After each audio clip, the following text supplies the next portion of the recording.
Bienvenue dans la 145e sélection DVD de la rédaction avec Réparer les vivants et moi, Daniel Blake. Le Zoom nous emmène vers la fin d'une série française qu'on aimait bien, juste avant d'évoquer les sorties en salle.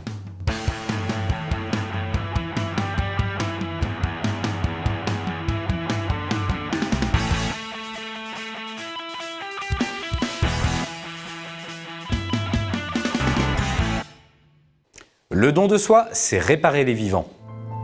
T'es en première aide, c'est ça? Ouais, c'est quoi d'autre sur moi? Je sais que t'as plein d'amis et que tu sors le soir, un peu. Un accident de la route, un jeune homme qui décède, une famille en deuil, une décision à prendre, des vies qui changent, l'importance du don d'organes racontée en 1h40. Adapté du livre de Maëlys de Kerangal, Réparer les vivants est filmé avec grâce par Catel Kiléveré. De la très belle scène du début jusqu'aux dernières minutes du film, l'émotion est là, persistante, palpable. Peut-être même un peu trop, parfois, comme si l'on nous prenait par la main pour nous emmener au plus près de la douleur des familles. Mais le message qu'il délivre est puissant et montre sans phare l'urgence et l'organisation d'un dispositif qui sauve chaque année plus de 4000 personnes. De la réflexion des proches à l'opération, filmée avec brio, jusqu'à la renaissance de la bénéficiaire, la réalisatrice enregistre tout avec une précision chirurgicale étonnante, soutenue par les prestations tout en finesse de Tahar Rahim et celle forte d'Emmanuel Seigné et de Kulchen. Un drame pas évident, un peu trop mélo parfois, mais totalement utile. Au bout d'un moment, on ne pourra plus maintenir le cœur de Simon et il sera plus possible d'envisager un don.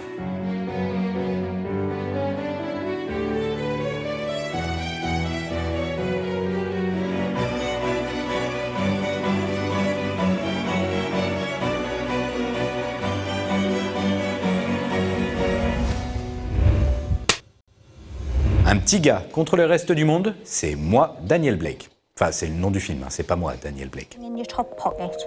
Yes. Can I ask you a question? Are you medically qualified? I've had a major heart attack.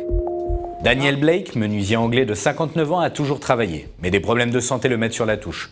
Le solide gaillard se retrouve alors devant un mur, une administration déshumanisée qu'il va devoir affronter s'il veut pouvoir récupérer un peu d'argent pour vivre.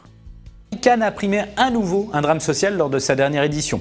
Ce film de Ken Loach s'appuie sur une mise en scène réaliste et sur un Daniel Blake étonnant, sublime Dave Jones qui fait sa première animation au cinéma pour réussir son pari. Dénoncer la thatchérisation de son pays et la déshumanisation du système.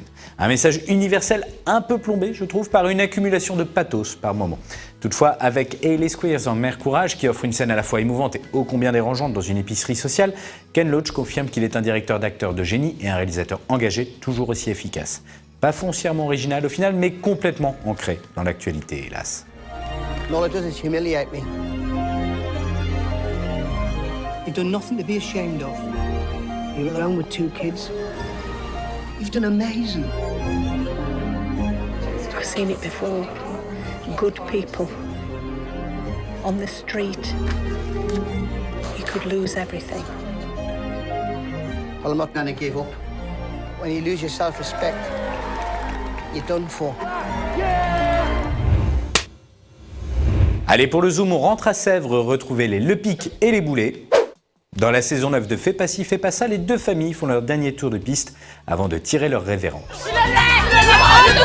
Ta réaction est complètement excessive. Chier de merde, hein!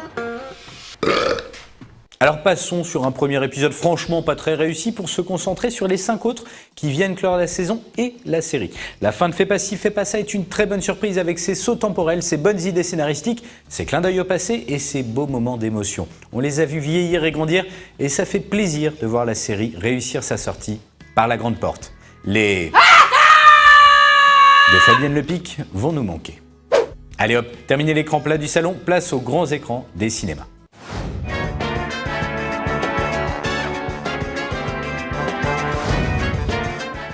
Cette semaine, Alexandra Lamy ne sait que choisir dans l'embarras du choix, comédie romantique signée Eric Laven. À voir à deux.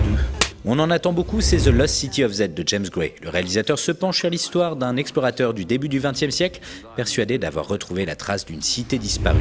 Et si vous n'avez pas peur du gore, c'est vers grave qu'il faut vous tourner. Une jeune femme végétarienne découvre sa vraie nature en mangeant de la viande pour la première fois. Dérangeant. Claude Lelouch revient en petite forme, mais avec un gros casting dans Chacun sa vie. Aki Kaurismäki navigue entre drame et comédie avec de l'autre côté de l'espoir. Pour en savoir plus sur les sorties et les horaires des séances les plus proches de chez vous, c'est dans votre quotidien sur parisnormandie.fr. Bonne séance. Voilà, c'est tout pour cette semaine. À bientôt sur le site et dans votre quotidien Paris-Normandie pour de nouvelles sorties.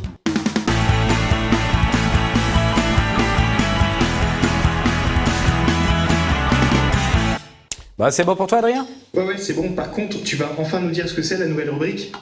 Bah, je te le dis, allez, d'accord, on va parler de vidéo on demand. De quoi? De vidéo on demand. De quoi? De vidéo on demand, c'est la vidéo à la demande, quoi, là. Ah, la vidéo on demand.